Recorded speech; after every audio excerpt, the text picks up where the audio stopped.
इस समय है हम राजनांदगांव के डोंगरगढ़ में, जहां पे प्रधानमंत्री नरेंद्र मोदी आए थे और इसी मां बमलेश्वरी देवी के मंदिर में उन्होंने पूजा अर्चना की थी। उनके साथ बीजेपी के नेता और पूर्व मुख्यमंत्री रमन सिंह भी थे।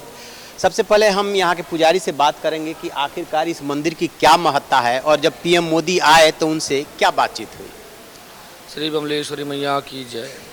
यह धाम इतिहासकारों के अनुसार 2200 वर्ष पुराना है।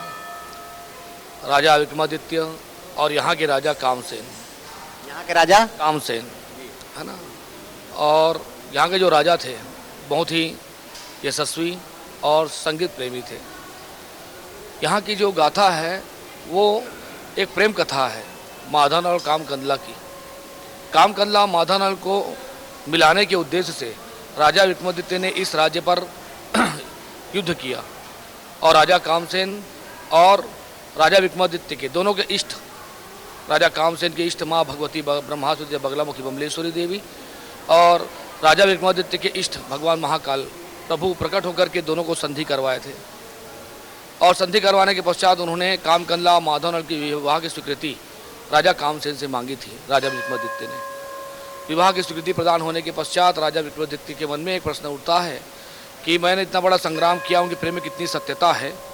यह जानने के लिए उन्होंने कामकंदला के समक्ष यह खबर भिजवा दिया कि माधवनल जो है वीरगति को प्राप्त हो गया, जबकि माधवनल जीवित रहता है। जैसे ही कामकंदला सुनती है कि माधवनल ना रहा तो मैं रह के क्या करूँगी, वही प्राण उत्सर्ग कर लेती है। दोनों मृत्यु के सैया पर विराजमान हो जाते हैं। राजा विक्रमादित्य के मन में अत्यंत पश्चाताप होता है, तो वे विशाल पर्वत पर माँ आदिशक्ति बगलामुखी की साधना करते हैं। साधना करने के पश्चात जब माता जी प्रकट नहीं होती, उनकी साधना में कोई सफलता उनको दिखाई नहीं देता, तो वे खड़ग उठाकर अपने शिष्य को काटने पर आतुर हो जाते हैं। उसी समय माँ बगलामुखी यहाँ पर प्रकट हुई और प्रकट होकर के राजा विक्रमादित्य को आत्मदाह करने से रोका और उनसे वर मांगने को कहा। तो राजा विक्रमादित्य ने 3 वर मांगे। पहला वर उन्होंने मांगा कि मेरे असत्य भाषणों के कारण इन दोनों के जीवन का अंत हो गया, इन्हें पुनः जीवन दान दें। दूसरा वर उन्होंने मांगा कि यह विशाल पर्वत है, इस पर्वत पर वही आ पाएंगे जो सक्षम होंगे, जो असक्षम होंगे वे आपके दर्शन कैसे करेंगे। तो मेरा निवेदन है आपसे कि आप नीचे भी धरातल पर विराजमान हो जाएं। दूसरा वर उन्होंने मांगा। तीसरा वर उन्होंने यह मांगा कि माँ, जो भी भक्त यहाँ पर आते हैं उन सब की मनोकामनाएँ पूर्ण हो, उनकी सभी इच्छाएँ पूर्ण हो, ऐसी कृपा आप बनाए रखें और यहाँ पर जागृत रूप पर विराजमान हो जाएँ। ऐसा करके माता जी को उन्होंने निवेदन किया। आदरणीय श्री भारत देश के हमारे यशस्वी प्रधानमंत्री आदरणीय श्री नरेंद्र दामोदर दास मोदी जी यहाँ पर विराजमान हुए, आज आए थे, उनका आगमन हुआ। विधि विधान से हम सभी ब्राह्मणों ने मिलकर के उनका पूजन अर्चन करवाया और पूजन अर्चन के पश्चात उन्होंने सिर्फ एक ही प्रश्न किया मुझसे कि आप कहाँ से हैं। तो मैंने उनको उत्तर दिया कि मैं यहीं से हूँ आदरणीय। ऐसे करके कितनी देर यहाँ पे रहे प्रधानमंत्री?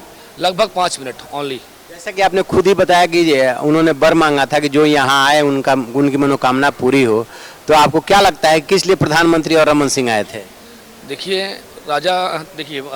आदरणीय श्री प्रधानमंत्री महोदय यहाँ पर उनका आना और आदरणीय श्री संत मुनि विद्यासागर महाराज जी से आशीर्वाद मांगना, यही उनकी कामना है कि पूरे जहाँ भी चुनाव हो रहे हैं वहाँ पर वो पूर्ण बहुमत से विजय लाभ प्राप्त करें और आगामी लोकसभा चुनाव में पुनः वे प्रधानमंत्री के पद पर आसीन हो।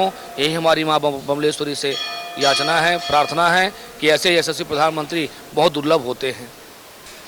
चलिए, ये है माँ बमलेश्वरी देवी के पुजारी जिन्होंने बताया कि क्या है इस मंदिर की महत्ता और प्रधानमंत्री नरेंद्र मोदी जब आए तो उनसे क्या बातचीत हुई। Thank you.